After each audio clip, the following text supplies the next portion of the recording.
আসসালামু আলাইকুম রহমতুল্লাহি বরকাতুহ। সবাই কেমন আছেন? নিশ্চয় আলহামদুলিল্লাহ ভালো আছেন। আল্লাহর অশেষ রহমতে আমরাও ভালো আছি। আজকে নিয়ে এসেছি ডিমের একটি রেসিপি। ডিমের এই তেল চালটা খেতে অনেক দারুণ মজা হয়, তাই আপনাদের সাথে শেয়ার করা।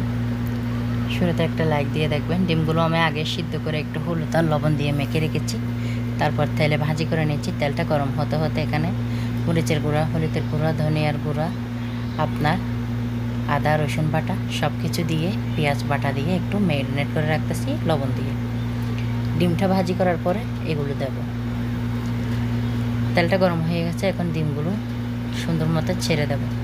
এটা একদম আপনার লালচি করে ভাজি করে যাবে না, হালকা ভাজি করে নিতে হবে। ডিমটা যেন খেতে ভালো লাগে। অনবরত চামচ দিয়ে নাড়াচাড়া করতে থাকতে হবে। মাশাআল্লাহ, দেখেন কতটা সুন্দর হয়েছে। আর শুরুতে সবাই লাইক দিতে বলেছে, কেন অনেকে লাইক দিতে ভুলে যায়। তবুও বললে তো হয় না, যার দেশ সেতে অবশ্যই দিয়ে যাবে, আর যে দেবে না তাকে বললেও হবে না। যার খুশিতে অবশ্যই দেবে তাকে সেটাই বলি।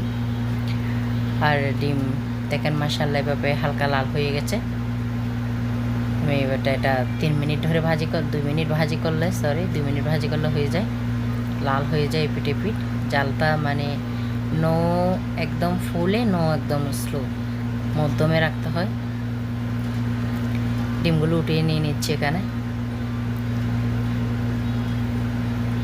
আর এখন দিয়ে দেব মশলাটা আগে ম্যারিনেট করে রাখছি, এই তেলের মধ্যে দিয়ে দেব। তাই আমি তেলগুলো একটু বাড়িয়ে দিয়েছিলাম।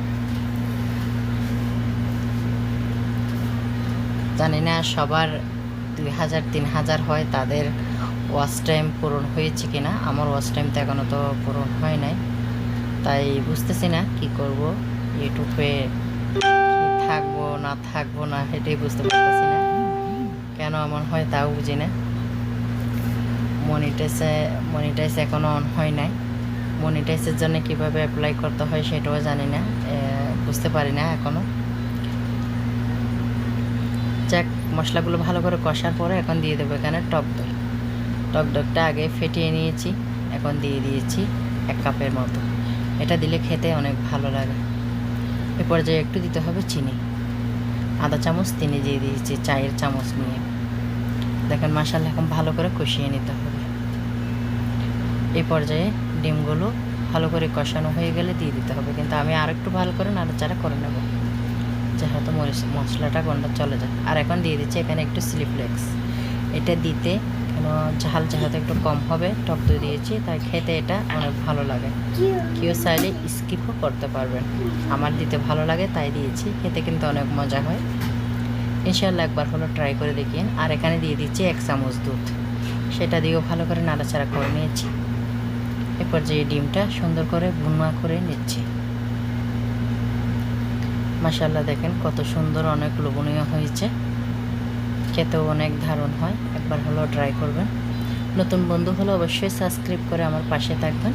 ইনশাআল্লাহ আমি পরবর্তীতে যেয়ে আপনাদের ব্যাগ দিয়ে আসবো। সবার ভিডিও দেখা যায়, আমি যেহেতু 1-2 দিন পরে এখন ভিডিও ছাড়ি, তাই সবার ভিডিও কিন্তু আমি দেখেই নিই। যখন সুযোগ সুবিধা পাই দেখে কমেন্ট করি, আবার অনেক কমেন্ট করি না, দেখে ফেলি। কমেন্ট করতে ভুলে যাই, কিন্তু দেখা হয়ে যায়।